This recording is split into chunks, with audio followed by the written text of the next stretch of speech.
আজকে আমার রেসিপি অন্য স্বাদের ফুলকপি। চলো শুরু করা যাক।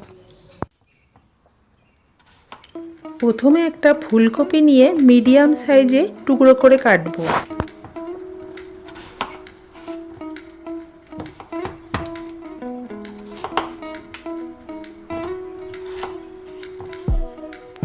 ক্যাপসিকাম, পেঁয়াজ, টমেটো এগুলোও টুকরো করে কেটে নেব।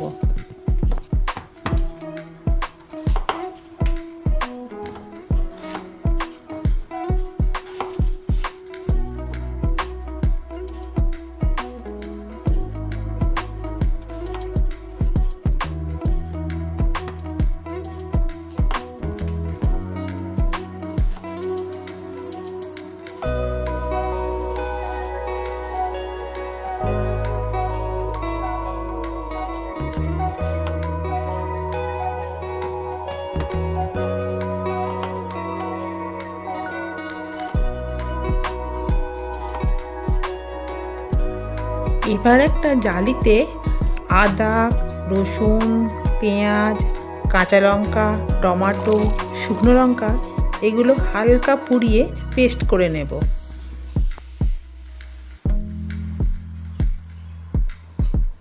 কড়াইয়ে তেল দিয়ে নুন হলুদ দিয়ে ফুলকপিটা হালকা করে ভেজে তুলব।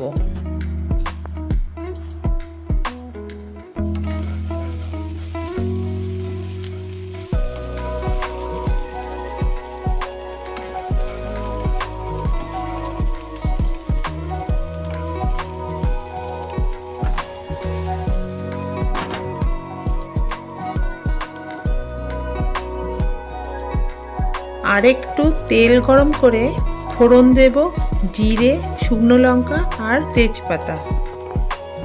ফোড়নের সুন্দর গন্ধ বের হলে এর মধ্যে বাটা মশলা, লবণ, হলুদ আর লঙ্কার গুঁড়ো দিয়ে ভালো করে কষবো।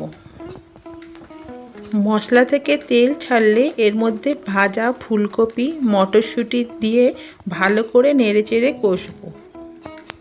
3 মিনিট নেড়েচেড়ে কষা হয়ে গেলে এর মধ্যে 1 বাটি জল দিয়ে ফুটতে দেব।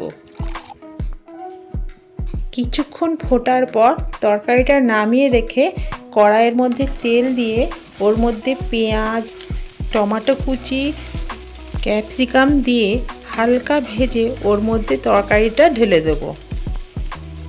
ঝোলটা কমে গিয়ে একটু গা মাখা মাখা হলে ধনেপাতা কুচি দিয়ে এবার নামাবো।